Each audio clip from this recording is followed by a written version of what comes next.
Hey, what's up, y'all? This is Lewis Speaks 2021, and today I want to talk to you all about relationships of convenience. You know, a lot of people these days are in relationships of convenience, meaning that they're with somebody only because of finances, because of a place to live, because the other person may afford them some luxury that they would normally not have if they were to be single. Um, a lot of people refuse to admit this. You know, they want to try and sanitize it under love. Oh, I love this person. But to be honest, it's not love that's keeping these people together. It's the fact that they get these amenities when they're with this person. You know, this person has access to friends or access to a different kind of social circle, and you have access by extension when you're around this person. And so, this is why you stay with this person. You know, I've asked couples, who is your ideal person, like physically? Like, who are you attracted to? What's your type? What celebrity is your type?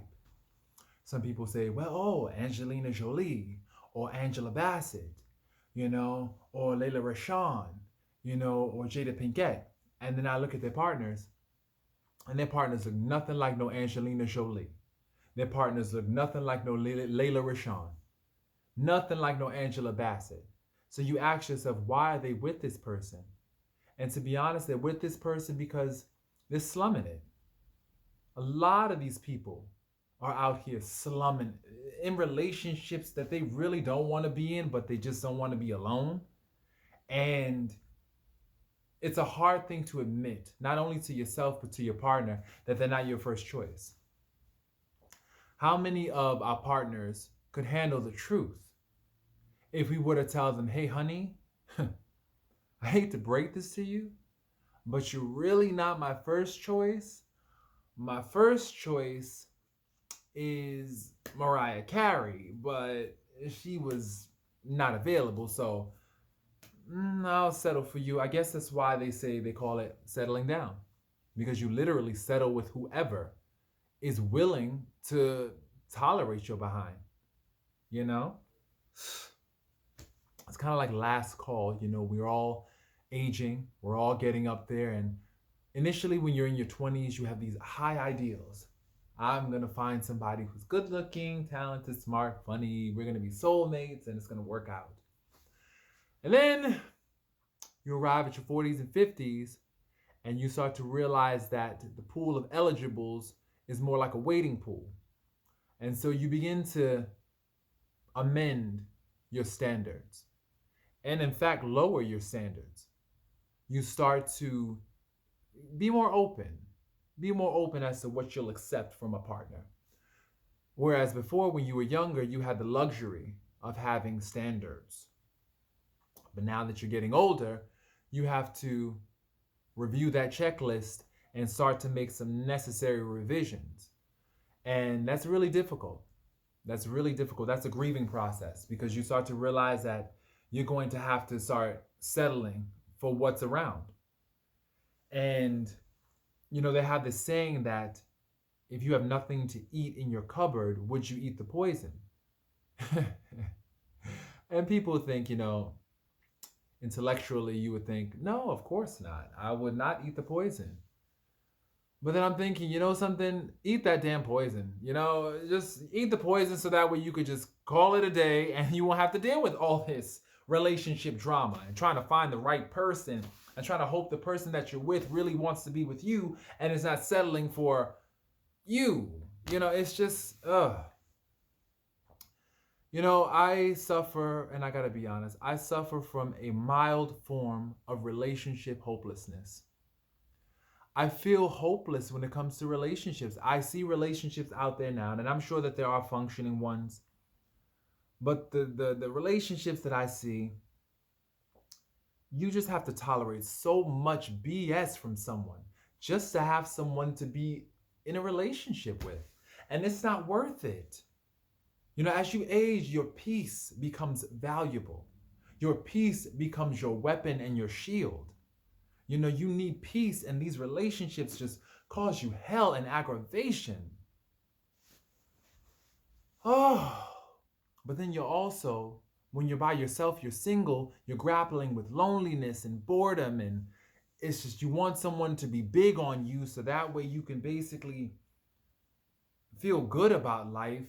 It's just so many things to negotiate. So many things to negotiate. Should you have a partner and be aggravated and stressed out, or remain single and deal with sexual frustration, boredom, and loneliness? You have to weigh it out for yourself. I just say this: at this stage in my life, peace trumps companionship. My personal peace trumps my desire for companionship. Because I've been in relationships before, and those relationships were hell on earth. They were hell. Always wondering where you stand, always having to look at your partner hard and wonder how long will they be here? When will they get bored of you? Having that stomach flip, having to wake up in the middle of the night in a jolt, wondering when this person's going to leave. Wondering if you are that person's first choice. Because a lot of people, and this is a new term, benching, they'll keep you on the bench, just in case who they really want doesn't work out. A lot of people are still entertaining their exes. They still have residual feelings for their exes, and they have these I would say fantasies of them reconciling with their ex. And so here you are thinking that you are meeting somebody with a clean heart who is ready to love you and only you. Lo and behold, they still carry a torch for their exes. And this happens a lot. And so what ends up happening is that they get back with their ex and then try to give you an excuse and reasons. And sometimes they'll try to pick a fight just so that way you'll end the relationship so they can go back to their exes. So this is what you have to deal with. This is what you have to deal with in relationships. And as I mentioned earlier in this video, a lot of people are just in relationships to avoid being alone. They just rather a warm body in their bed. They really have no intention of connecting. They really do not care for intimacy. They just want a warm body in their bed so that way they can say that they have someone. So that way they will stave off feelings of loneliness and boredom. For a lot of people, relationships are entertainment and not a genuine means of connection.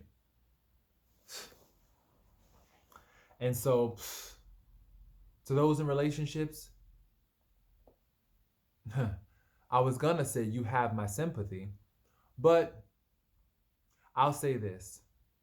Make sure the person that you're with is really into you and really loves you and really is big on you. And when I say that term big on you, I mean that you are the only person that they want to be with.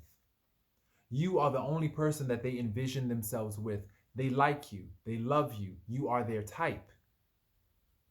Make sure you are that person, because if you're dealing with somebody who their type is some fashion model and you don't look nothing like that, why the heck are they with you? That's the question you want an answer to. Why is this person with you? If they like this type, what, are they slumming with you? And sometimes they'll say they're attracted to your spirit and your energy. That's nice. But me personally, I want somebody who is sexually attracted to me, who can't keep their hands off me, who I am their type. When they compare a celebrity to me, I look like that celebrity. Because I tell you, there's just too many people out here just manufacturing love, pretending to be in love with somebody and pretending to care, when really they don't give a damn about nobody. And they're just using this person for some secondary gain. And it's just sad. It's like, how do you know that this person is using you for secondary gain until it's too late? I see so many people in relationships and they look like unsuspecting victims. You could just see it. I look at them and I'm just like, damn, I know it's gonna hurt Once you find out that this man is not really into you or this girl's not really into you, you are in for a rude awakening. So just make sure that the person you love loves you equally or better. You know, they have a saying, if equal affection cannot be, let the more loving one be me. You know, a poet wrote that. And I just say, I revise that. If equal affection cannot be, to hell with you, I'm doing me. Someone has got to match or exceed what I bring to the table. And if you can't match or exceed what I bring to the table, well, guess what? We won't be eating together. Period. Tell them deuces. So this is Lewis Speaks, wishing everybody a happy relationship, and also love smart. Love smart. You know, this whole falling into emotion, falling in love, and the whimsical, fantastic idea of love, that's all nice for storybooks. But this is 2021. Love smart. Love with this, not so much with this. Because the heart, as the Bible says, is treacherous. Who can know it? But the mind, when your mind is telling you, when it starts to add up in the mind, then it's something worth exploring. This is Lewis Speaks, wishing everybody a wonderful, wonderful day. Peace.